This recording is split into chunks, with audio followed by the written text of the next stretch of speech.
Welcome back, Woo Crew. We're here with the Woo Curious podcast. I'm Ellie, your host. And I'm Eileen. And we are really excited to talk to you today about shadow work. Before we do, we have a few things that we like to do at the top of the podcast.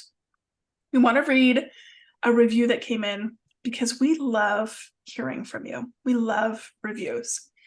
So this review is from Belinda Gilliat. Let me know if I'm saying your name correctly. And her review says, I stumbled upon this podcast and I am really enjoying it. The hosts are engaging, down to earth, and informative. I'm learning so much. And FTP. FTP. Thanks, Belinda. Thanks for that. We love hearing from you. If you want to go to Apple Podcasts, you can leave a 5-star review for us. And we read them. We read each and every one of them. And maybe yours will be read out on the podcast. It's true. It might be. We also get to start announcing, shouting out, celebrating our Patreon members as you arrive. And we talked last week about how excited we are to be holding a bit of a deeper space to build community for the Woo crew, doing book club, doing new moon readings, doing Witch's Corner, where you get to come and ask us your questions in real time, and more delights and surprises. And we have our very first follower last week, and we were so thrilled to welcome Janelle into the fold, into the coven. Welcome. The temple doors are open. We're ready for you to arrive. For anyone that wants to join us in our Patreon, we're going to talk more about that at the end of this podcast episode. And in tradition, we're also going to start with talking about magic in everyday life. So Ellie, what magical thing happened to you this week? Okay, the most magical thing I think that happened to me this week, there was multiple, but I'm really paying attention to how my cycle and the cycle of the moon affects me, and how I like to work and how I like to rest. And being a projector, I like to rest. Even though I'm in a generator and manifesting generator world of go, go, go. And so I'm just really listening to, even though I have daily things that I have to do, of course, for work and for housing and being the alpha of a pack of dogs that are here with me in the room. You may hear them through the episode. I'm just trying to really tune in and deepen my understanding of how I operate with the deconditioning of the outside world. What is it that I need in my life? And so on Sunday morning, my lover and I spent quite a bit of time in bed with our pups on the bed, which is just a special privilege. Dogs on the bed. I'm the hard one in the family. She would have them in the bed all the time. I am the dogs, no in the bed. But every time we get to just all snuggle and hang out in the bedroom together, it is so lovely. And the way that they interact on the bed, it becomes like a World Wrestling Federation grand finale, but it just becomes the most wonderful bonding experience with my pups and I. And I loved it. And to top it off, we spoke about bathing last week. I took myself on another solo date and I got some more bath products that were really just to go around the bath. Some things to do a little smoke ceremony with, and some more candles and some flower petals to put in the tub. And so after that, I just took a bath and it was fantastic. It was so fantastic. The perfect Sunday. Yes, it was the perfect Sunday. And I love that. I love that connection, starting to really tune into your cycle and the moon, because that's something that I'm really paying attention to as well. And I tend to have a shorter cycle, like a 23, 24 day cycle. And I recently asked my body if it could please just sync up with the moon, because that feels easier. And I ovulated 2 days later than usual this month. So I'm curious, it happened on, I think it was Thursday or Friday last week. And today's the full moon as we record. So I feel like maybe it's nudging it's not right. There's no right or wrong about it, but in the direction that I asked. So I'll report back. That's what everybody's curious about. Yeah, I'm on the edge of my seat. I'm very curious about this. Tell me about something magical that happened in your life last week.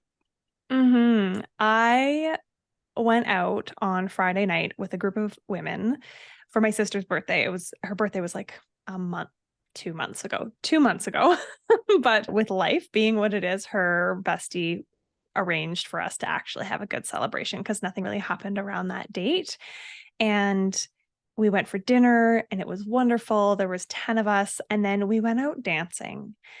And I have not been out dancing with a group of women Since the retreat? yeah. And even that was like, a fun little moment in the night. But this was like, we went to a club. First, we went to a really shitty, well, I don't know. It was a restaurant that was trying to be all, turning into a nightclub after 9 or 10 or whatever. And it was all like, meh. So we didn't like the vibes. We left and went to the gay bar because that's honestly where you dance. That's where my vibes are. Right? It's Twisted Element is the name of the bar. And it's funny because I have some like my best memories of going out dancing are always at that bar. I think because you get to just be. There's this sense of safety, especially, I mean, as anybody in a female body can attest, dancing in a regular bar doesn't feel safe. It feels performative. It feels like you're constantly watching your back. It feels like you kind of have to be on guard the whole time. You're being watched. And dancing in a gay bar with a group of women who are like, we were so clearly the group of straight women. Like so We know obvious. you.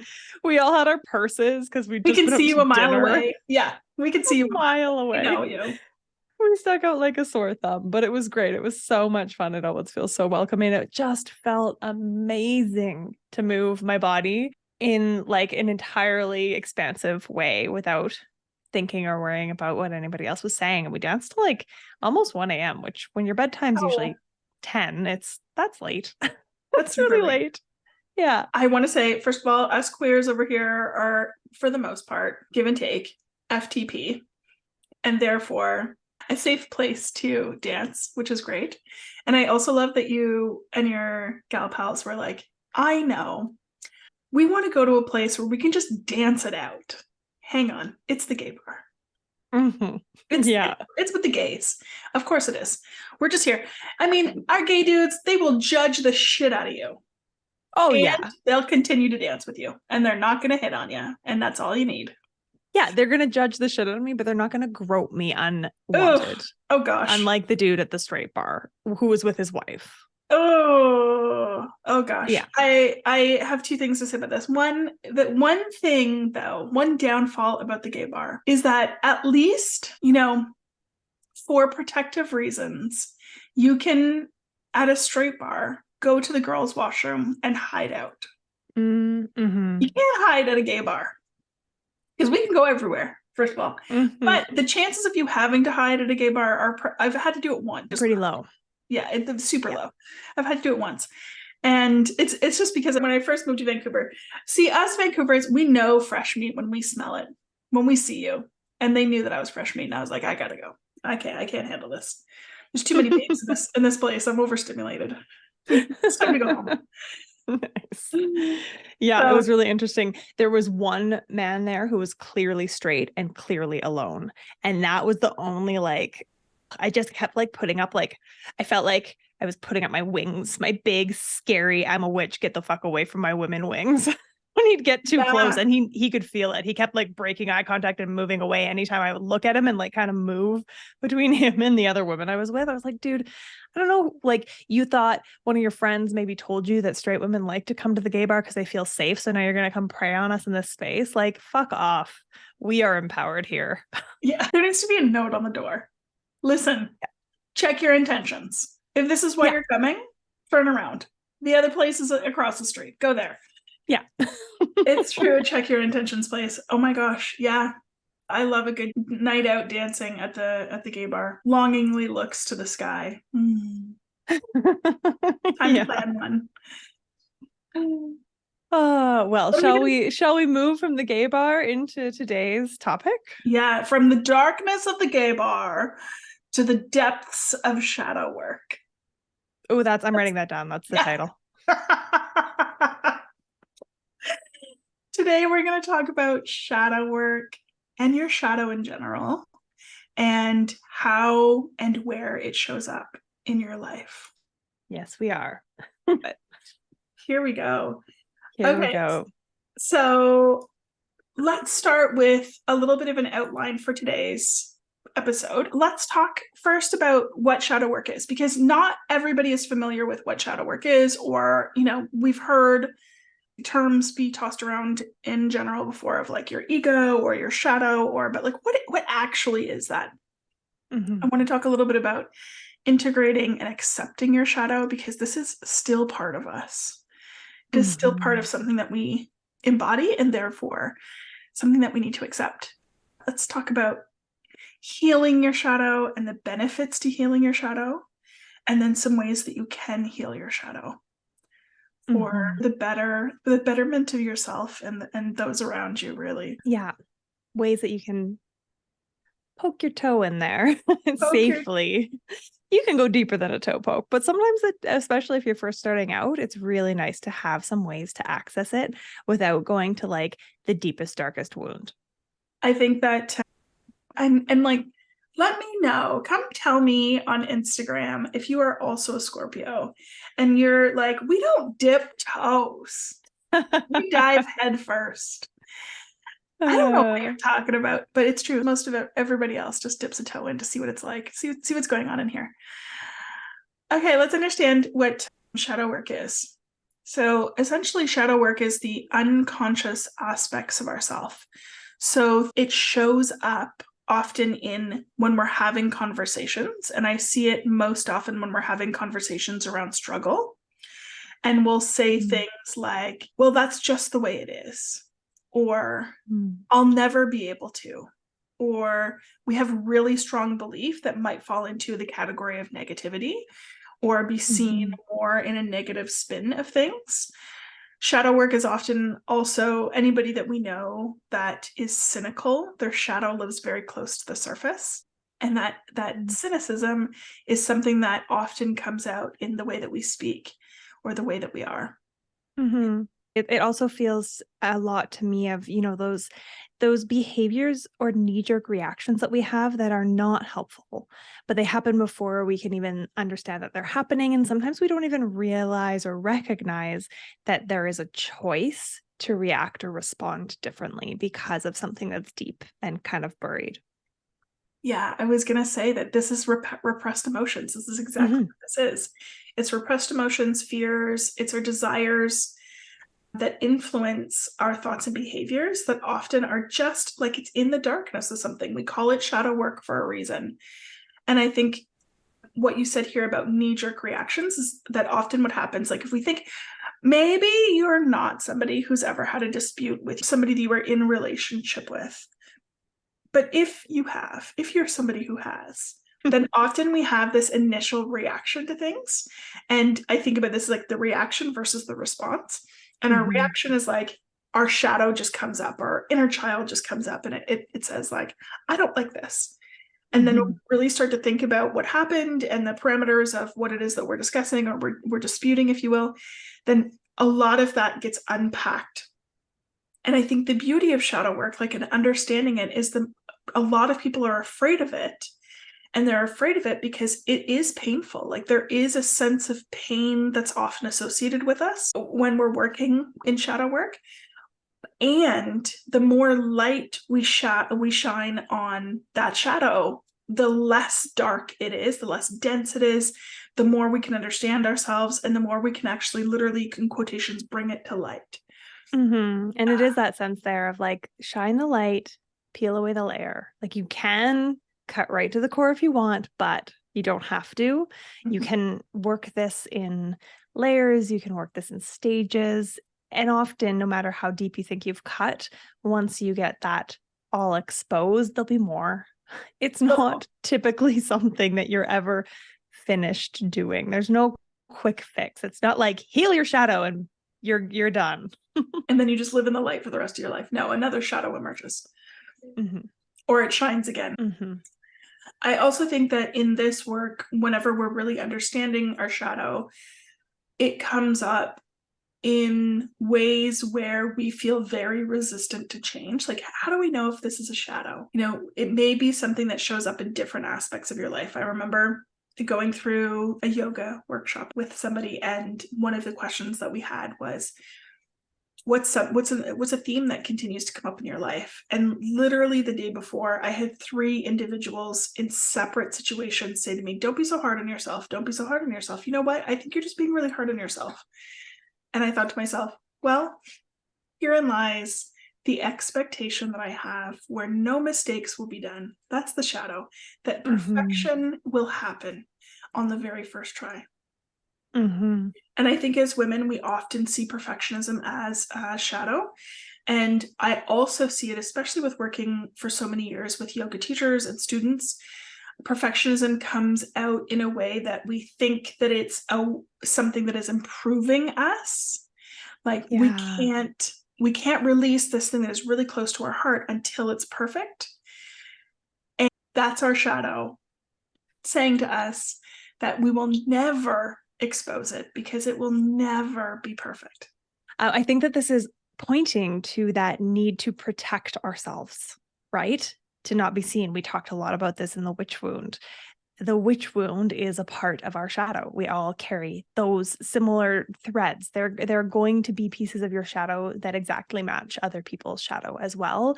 And for women in this society, a lot of that manifests in the way that the witch wound manifests. If you are looking for a book to start to like peel away those layers, might I suggest Brene Brown, The Gifts of Imperfection? Oh, good suggestion. Great suggestion. Yeah. Yeah. The first book that made me go, oh, it actually might have been the first book that ever directly pointed me at my shadow and had me see it long before I knew what the term shadow work was. Yeah, of course. I read that book and it also pointed me in that direction. Yeah. My first counselor, my first therapist ever suggested it. And I can't thank her enough. Oh, no, actually, it was our marriage counselor. Ah. We only went to her 3 times because we hit a wall on session 3. And she was like, I think you both need to see counselors separately. And I was like, I agree. And my partner was like, absolutely not. And here you are today. And here we are today. Yeah. Yeah, Gifts of Imperfection is a great place to start. If you search shadow work, there's going to be lots of things that come up. Oh, for sure. So let's switch over to integrating and accepting our shadow. So now we've identified what this is. We understand. We're here. We can see it. Well, we can kind of see it. Rather than, let's talk about integrating this and accepting this, rather than rejecting our shadow elements, which is just acknowledging, to say we're just acknowledging that they're there. The goal is really to bring them to our consciousness and to integrate them into our whole self. And so what I want to be super clear about this, super duper clear, is that this is not saying, oh, that's a trauma, which shadow work is trauma. That is a trauma that I've experienced in my life. Everyone else needs to be aware of it around me. And therefore, I don't have to do anything about it besides make it aware to everybody I know. The point of integration is also working on your shadow, because that integration is not still, when we're just identifying it, it's still something that is slightly outside of us. We can just see it, like if we've cloned our shadow self to stand beside us. The point is not to have this shadow self stand beside us, but actually for it to move back and be superimposed in ourselves, so that we can understand, oh, when I react like this is part of my shadow being expressed. And therefore, I have to move from this place. I can choose to shift that behavior over time. And initially, it'll look like recognizing after the fact, pausing, and maybe even verbalizing if it's to someone that you've reacted and saying, I'm sorry, I reacted that way. I'm working on this behavior. And the more times you can catch it, the sooner and sooner you'll catch it, to the point where eventually you start catching it before you've had the response. And you can just note, oh, that's what I would have done. That's what I would have done. Yeah. And I do find, especially in working with women in relationships, that often what happens is, instead of catching it, it's just the continual identification. Like, we're in yoga, we call this a samskara. It's this continual lesson that we're trying to learn over and over again, but we miss the lesson completely. I've noticed in myself a lot being able to now identify, but often it'll be like, an hour later that I'm like, oh, and then it feels like really weird to go and be like, hey, this thing that I did and open up that dialogue. And depending on who you're opening a dialogue with, they might be like, well, I don't like, what are you even talking about? I don't remember. Whereas you're like, I've been stewing on this for the last hour that it felt so shitty and I couldn't figure out why. And now I know why and I have to tell you. I will never not think about this before I go to bed. Yeah. Right. And the other person is just like, I'm sorry, what did you say to me? Yeah. Because our shadow work is individual.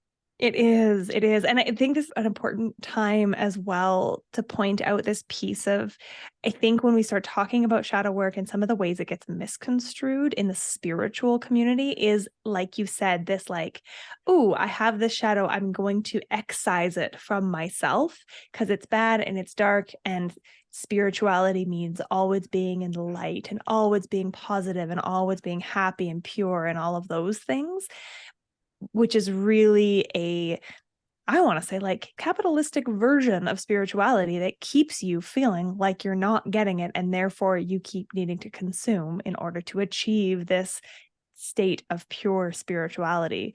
And that's really not what the essence of it is. The essence of it is integrating, accepting that sense of being able to see your shadow and say, thank you for what you've done for me, right? Because it is often those protective beliefs or behavior from in our past or from our ancestors that have been passed down to us. It was there for a reason. And that reason was usually initially to protect you. And lots of times in the spiritual world, you hear this being called spiritual bypassing. Yes. And so it's this constant false positivity where nothing's wrong, nothing's ever wrong. We can get through anything. Everything can be fixed. And there is a point, I think one of the things that really attracted me to witchcraft and witchery in general is that the sun isn't always shining. Like if we bring this back into the natural world, like it's not always summer. There's also winter, and it can be sunny in winter, but it's cozy and it's the time, like this is our shadow work time. This is our moment in time to go into the cave and hibernate. The dark moon is also a very popular time to work or to experience shadow work. I know for myself that I really experienced my shadow just before a major breakthrough. And actually a past partner pointed this out to me that I would just like spiral like 2 or 3 days before something that was very successful in my life. And I would say to myself, this is never going to happen. It's never going to work. I will never be expressed in this way.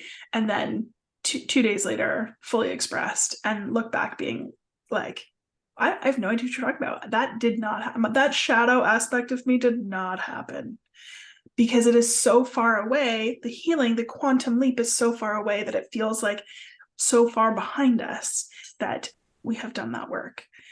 And so, yeah, I do really feel and find a lot of bypassing, a lot of people who sometimes that we have that performative or rub with whenever we encounter them. It can often be because of it can be two things. It can be an unexpressed shadow in yourself, and it can be a bypassing in them. And so it's our work really to decipher what's actually going on there. And our work, I think, is especially for us to take a look at ourselves and not necessarily use this as a like, well, that's your shadow and that's a you problem, not a me problem. That's not what we're talking about here. We're really using this as ways for us to develop ourselves. Yeah, recognizing your own shadows. You may very well see shadows in other people where they can't see them, but they are so deeply personal unless you are in like a healing relationship or something where a person has explicitly asked for your help, shedding some light on things like that. I don't think it's ever okay to be like, that's your shadow, because that feels blamey and ick. It's like, you can recognize it there and then notice how you respond to it. And I find, again, bringing this into two aspects, actually, into being a projector and a Scorpio. But projectors, we are able to see past this because we can see the system and the result forward from what the situation is in front of us. But Scorpios really live in a lot of ways in some shadow work and we're comfy in here. It's like we're in Hecate's cave. We're in Mm-hmm. here, we're cozy, we're working our magic, and we're going to emerge whenever we so please. Yeah. I feel like as Aquarians are the opposite. I'm like, do I really need to look at that? That feels like there's emotions in there. Must I? You stay above the water, never below. Yeah, it feels like there's more air up here. There's way more air up there. It's true. Healing your shadow, you can do this in a couple of different ways. We're going to talk about specifics a little bit later on. But healing your shadow is really we do this by facing these aspects, returning inward to ourselves and taking a look deeply inside of us to say, okay, this is some unresolved trauma. Okay, this is a shadow. This is an aspect of myself that needs some kindness and compassion and some integration. And when that happens, you take that massive quantum leap forward. Yeah. So you can release patterns that no longer serve you. You can cultivate deeper sense of self-fulfillment or self-awareness. And it's an opportunity for you to really just integrate. It's really integrating both of those aspects. There's something so empowering and also soothing about accepting all of the parts of yourself, of being able to acknowledge them and see them and be like, yeah, hey, I see you. You're there. Do I love that piece? No, not really. If I could choose, maybe I wouldn't have it, but being okay with accepting it. I'm reading The Myth of Normal right now, which if you haven't read it, oh my God. And he was talking about the difference between acceptance and resignation.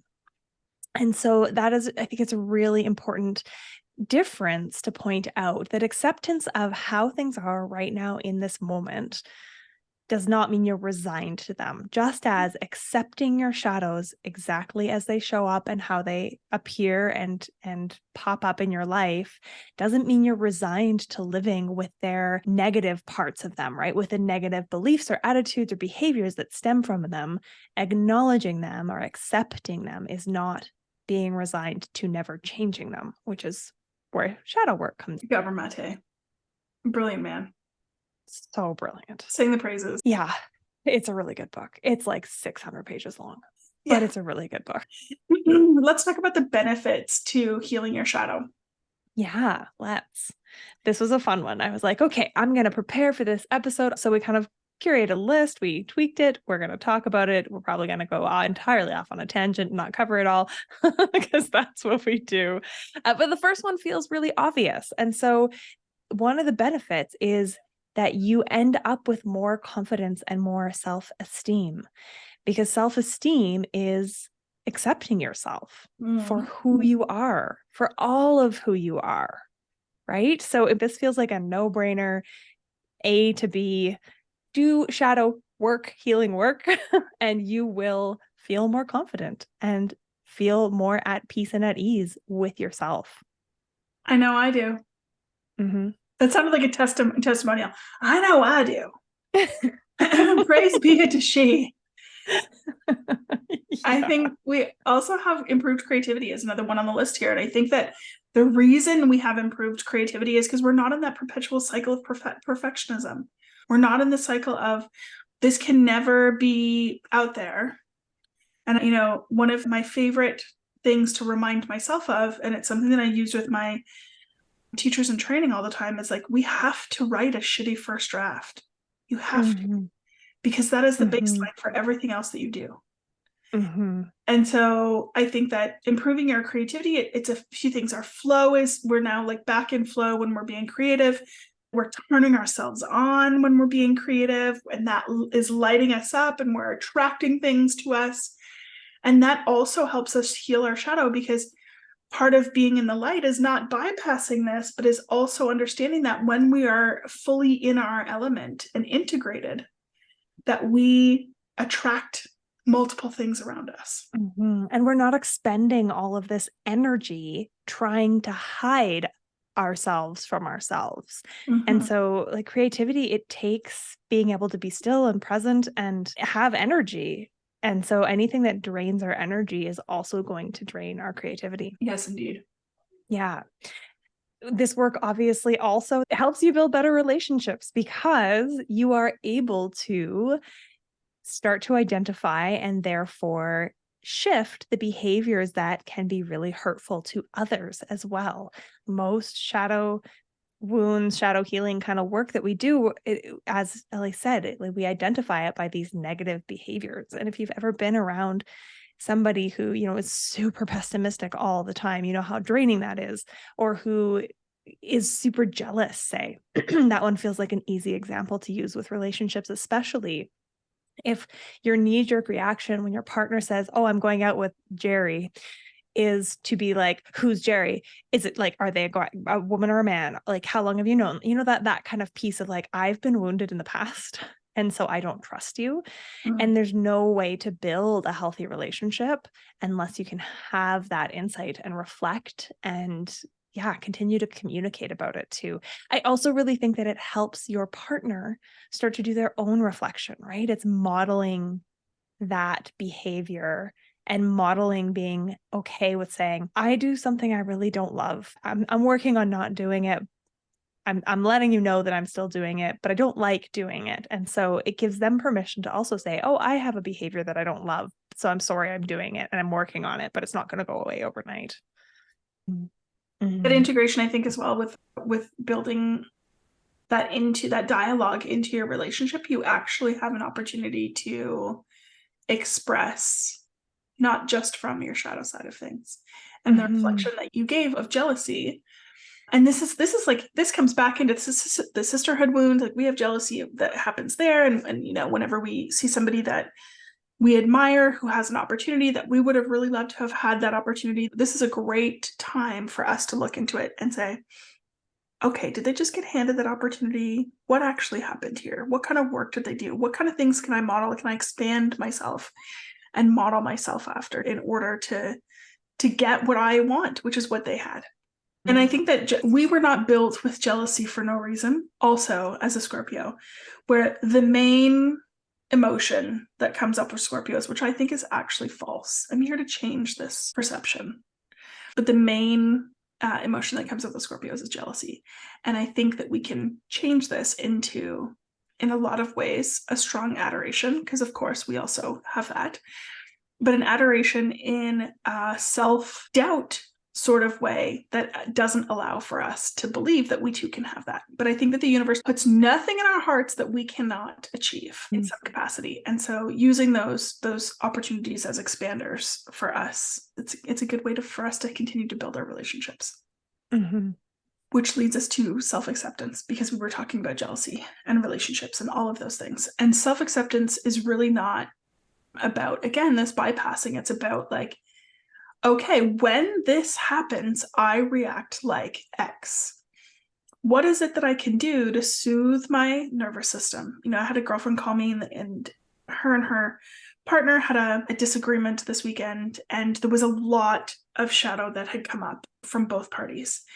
And one of my first recommendation is just like, what is it that your inner child really needs to hear right now? Like, how can you soothe your nervous system? And I think part of self-acceptance is putting tools in our toolbox that allow for us to soothe our nervous system, especially when we're working through shadow stuff. Because it is difficult. It's difficult. It's not impossible. It's not the worst thing we've ever done. Actually, living in people pleasing is way worse for me than it is like addressing a shadow. And understanding and accepting, for that matter, that this is how we resolve what's going on, then it makes it better and quicker to move through whatever. We don't have to linger for so long, which is the painful part. So we can move through this and accept ourselves for exactly who we are. Again, transposing those two parts of ourselves that come together. Yeah. I think that this piece too of like addressing your shadow is often addressing or acquainting yourself with your inner child leads us into this next benefit, which is discovering your hidden talents. Because so often when we connect with our inner child, we ask what they need. We go back to that time and place when we were young, we rediscover or discover things that we really enjoyed doing or that we had an aptitude for that we squashed down because maybe they weren't what we should be doing. They weren't desirable, or maybe they weren't going to be profitable. So in a lot of families, kids who express a lot of artistic talent get told like, yeah, that's fun to do on the side, but like you can't make any money doing it. So like go into physics or whatever. So sometimes when you're doing this shadow work, things will come up that you had forgotten about, that you really, really loved or were really good at. And so it gives you the ability to shine a new light on it and maybe start to dabble with weaving it back into your life. I love this inkling of weaving it back in, because this is exactly what we need to be doing with our shadow. Weaving it back into our everyday life. We also have here on our list of improving our overall wellness.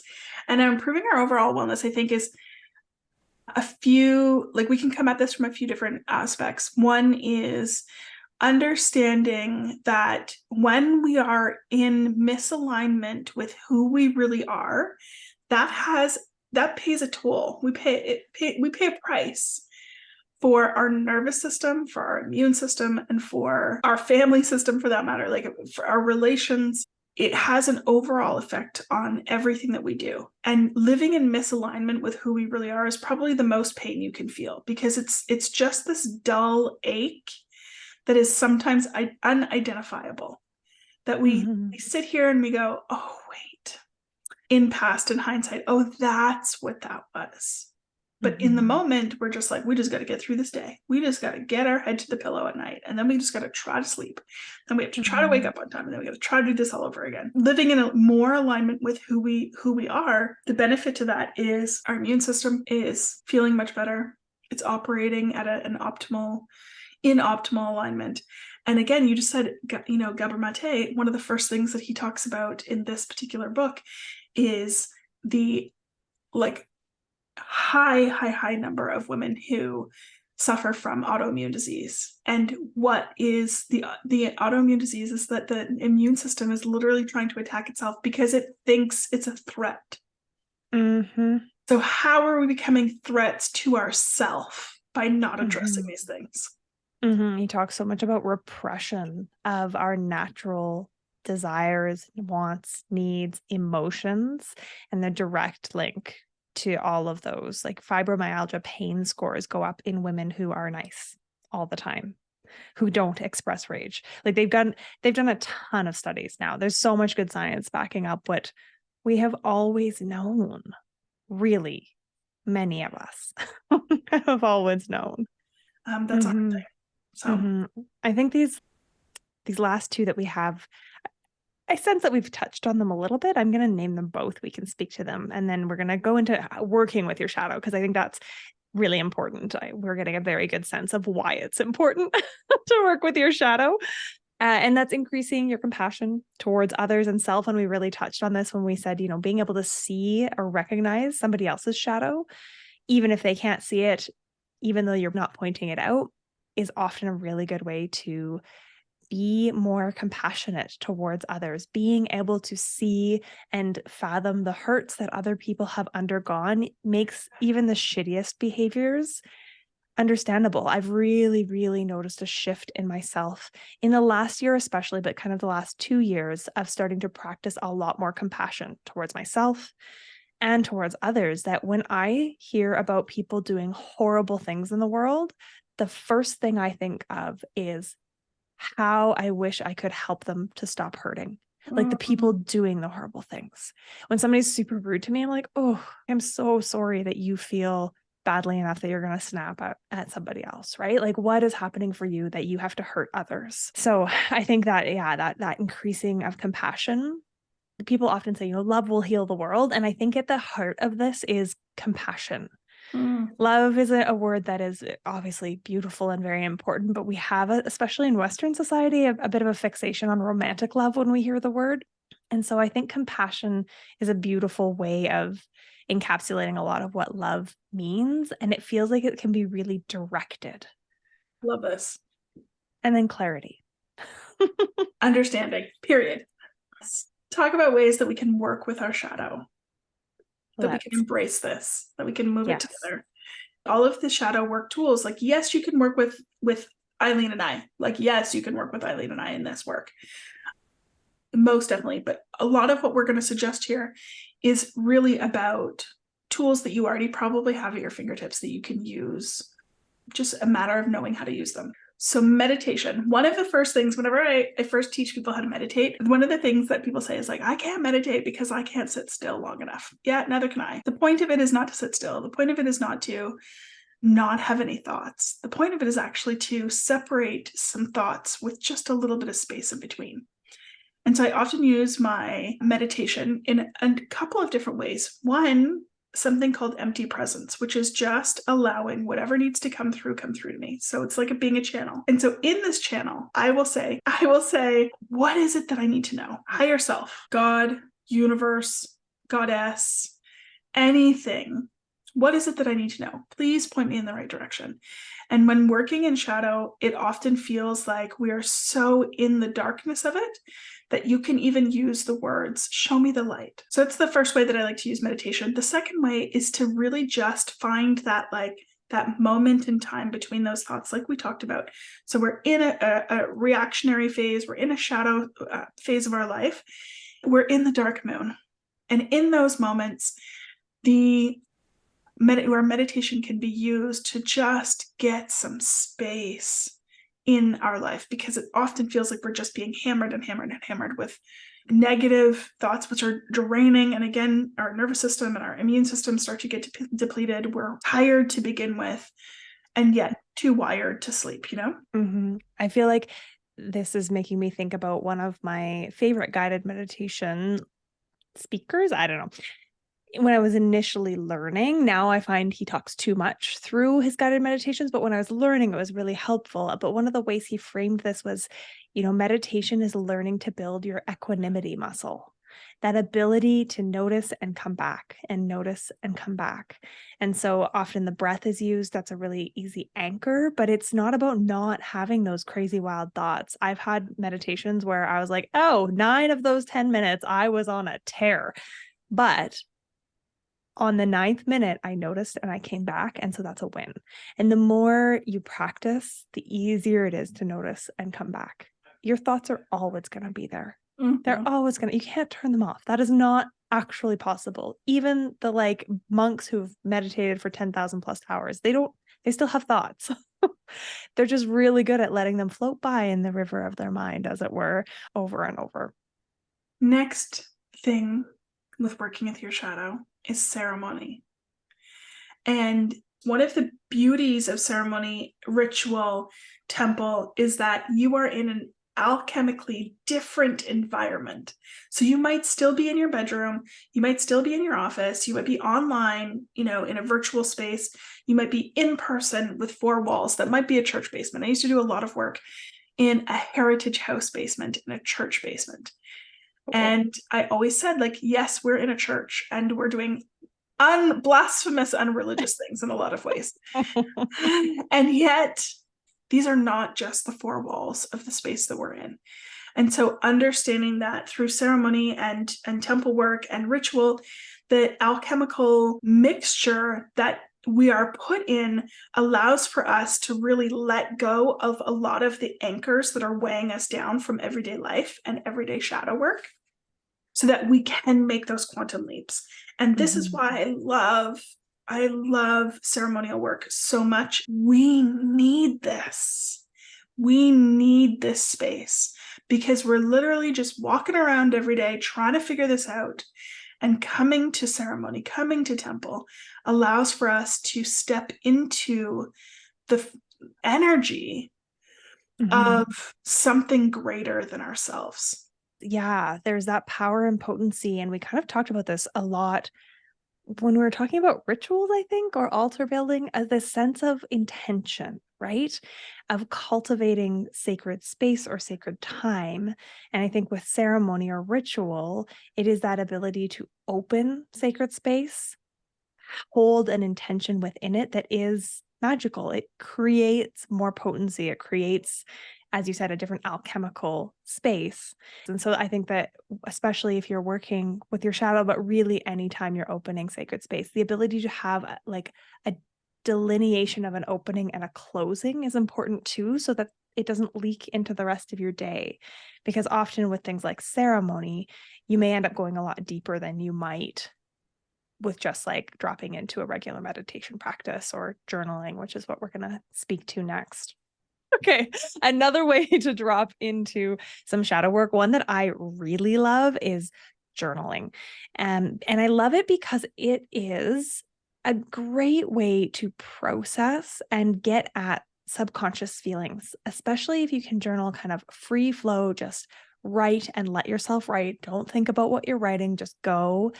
And if you can do it often first thing in the morning before you've really consumed anything else too, you're a lot more likely to access some deep spots. Or if you're having really strong emotions. I was a journaler all through my childhood and youth and into my 20s. I kind of paused. And then when my marriage started getting hard, I started journaling again. And it was a really, really powerful way for me to unburden myself of some of the things that you'd never want to say to anyone because they're extreme. And maybe they're actually not entirely true, but you got to get them out. It's like that writing a letter to someone you're really mad at with no intention of ever actually sending it because it's vitriol. But getting it out can really help. And then you can go back and revisit or reread once you're done. But it's a tool, kind of a long-term shadow work tool as well, to be able to revisit and say, oh, this same pattern is still coming up and nothing's shifted. Maybe it's time to try something else or do something else or seek some guidance and support in this or what have you. I think there's something that you said that I really want to emphasize here. And this is the whole aspect of like being able to reflect upon what it is that you wrote down. I think that when we speak, sometimes we don't hear ourselves.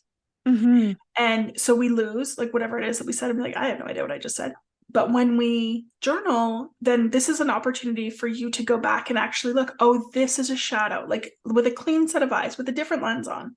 This is a shadow. This is a shadow. Oh, this is how I deal with this. This is how I avoid this. This is how I skirt this subject. And that's an opportunity for you to do an even deeper reflection of shadow work. And it's so great. I'm also a fan of journaling. I want to speak to something that I think I've mentioned briefly in this podcast before, but I don't remember where. So I'm going to say it again. For anybody who's a fan of Liz Gilbert, she has the most kind and loving and really magical way of journaling. And every day she writes a letter as if God was speaking to her. And if we think of God in terms of like, for me, God is really like great mother or the goddess. Like, how would somebody with nothing but adoration for me speak to me? And usually she opens up her letters to herself and she lets this as a free consciousness. Like, I want you to know today. But she starts her letters with, oh, my beloved, sweet child. Like any of those things that you would really address yourself, especially when we're in shadow work or working through shadow things. If we're not even in the shadow trigger, we're just working through what's going on here. I think that addressing ourselves with such incredible love, and in the temple space, like we address everybody as sister and as beloved, and all of these really loving names because there is nothing but love present there. And so if we can really just move from a place of nothing but love, I think that also helps us really identify, because we can say with a clean consciousness, with a clean, stream of thought, absolutely from a loving place, this is what I need you to know. Yeah. That's something about having the words on the page gives you like perspective and some separation from it. It's almost less personal when you're separation. saying that. Yeah, like that ability to be like, okay, now this feels like this thing outside of myself that I can look at with a different lens. And whether that be adoration, which can be really hard to allow, or looking at the dark things and being like, okay, I see these. Having it be physically separate from you can make it easier to work with and address. Do you want to talk about expressing your true self? Yeah. For dancing this weekend? Oh, yeah. Yes. That is totally what that is. This way of working with shadow. I'm actually coming up against this in my coaching and my online presence right now, and like working with my one-on-one coach, like, who do I want to be? How do I want to show up? And I've shifted a lot in the last year and a bit. I'm getting more visible. I'm getting more aligned. But I was like, I am bigger than this. I am like, I got more to say and more to show and more to be. And it can be really scary because of our shadows to be and show up. This comes back to that witch wound again, right? Expressing your true self is being vulnerably visible. And in my experience of slowly moving to the next level and the next level of visibility, once you do it, it gets easier to do it and it feels really good. Does feel really good. I think as well, you know, in terms of expressing ourselves, it's not necessarily just in what we're saying. Like it's totally like, if we think about what our brand is, let's go to business speak just for one moment, because I think that we walk around with a brand, whether we know it or not, and whether we're selling anything or not, we're selling ourselves. And we can express ourselves in different ways, like how we dress now, the colors we wear. Like 90% of the time I wear black. For a hot second, when my lover and I first started dating, she said something to me about the amount of black I wore, and I thought I should add more color to my wardrobe. No, that's not who I am. It's not. I added more color. I never wore it. Right. Yeah. You know? And I have a couple of dresses in my wardrobe right now that are really like high pattern. And my desire is to have that really vibrant pattern with something black over top of it. Right. You know, so what, you know, how we dress is expressing our true self, how we wear our hair. So again, this is just deconditioning. I think about this ridiculous thing as I age, and I'm doing a bunch of work with like maiden mother crone right now. A belief that my former mother-in-law had was that anybody who had gray hair should not have long hair. It should be short. I love beautiful long silver hair. I cannot wait. I'm going to be waiting a while. I think I got my dad's genes. He's still not fully gray.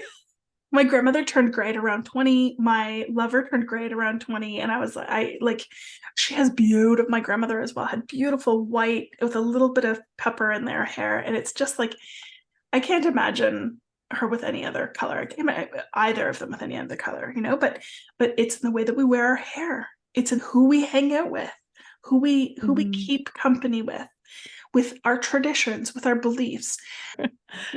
Okay, we have one more thing that we want to speak to around working with your shadow before we wrap up. Yeah, let's wrap up with using essential oils and doing anointing rituals. And I think that what we can say about this is that our shadow often has us locked into a certain state in our nervous system, and using essential oils or using scent as a way to break that pattern is a really powerful and quick and easy way to move through it. And so finding essential oils that you really love and using them so that you can change your state. You know, lavender is really great, cedar wood, any of the tree, any fir oils, anything like that. I would say floral and tree are great categories of oils to use for your central nervous system. And then anointing yourself with them. And so literally putting them on your body so that they can absorb into your body and that they can really work their magic for whatever it is that we need to be shifting in our current states. Yeah, beautiful. And obviously this list isn't exhaustive. I was just like, oh, and somatic work, oh, and hypnosis, oh, and medicine journey, plant medicine. So there's a lot of other ways that you can work with your shadow, but these are just the ones we chose to touch on today. Definitely. Shall we talk a little bit about Patreon?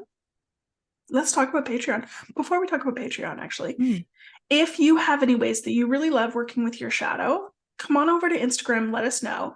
We love making an exhaustive list, really making an exhaustive list of ways that you can work with your shadow so that we too can learn different ways that people enjoy doing this, or if you have any stories that you want to share with us. So thanks for coming with us on this journey of shadow work. It's just something that I'm super passionate about. Now let's talk about Patreon. Okay. Yes. as we mentioned at the top of the episode, and we've been talking about for a couple of weeks, we're getting really, really excited to officially dive into our first month of live events in Patreon in December. We are having a book club monthly, and so each month we're going to read a book together. If you're interested in joining, the book is If Women Rose Rooted by Sharon Blackie, and it's so good. It's so beautiful. It feels really perfect for the darkest month of the year. She talks about going inwards, and there's a whole section on caves, and it just feels really like fertile and dark. So we'll be doing our live book club on the 28th of December in the evening. We have a new moon card reading by Ellie. Off the top of my head right now, I don't remember the date, but it's on the new moon, so you can look it up in the evening. And then we're also going to do a monthly Witches Corner. I feel like we're just rolling with this name because we haven't picked a different one. So this is Woo the name. Crew VIP day. Woo Crew VIP day. Yes, exactly. Where we're going to open the Zoom room and you're going to come and ask us any and all of your questions. We'll have a theme in case you don't have questions initially.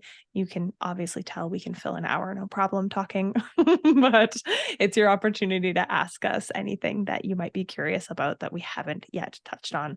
And then there's a whole bunch of other little goodies and delights and surprises, some ceremony guides and altar building, and stickers are coming. And I was just thinking of something else I could offer in here as we were chatting. So you'll have to come inside to find out. Yeah. And the links in the show notes. So the show notes is 11/11 to join us in our Patreon per month.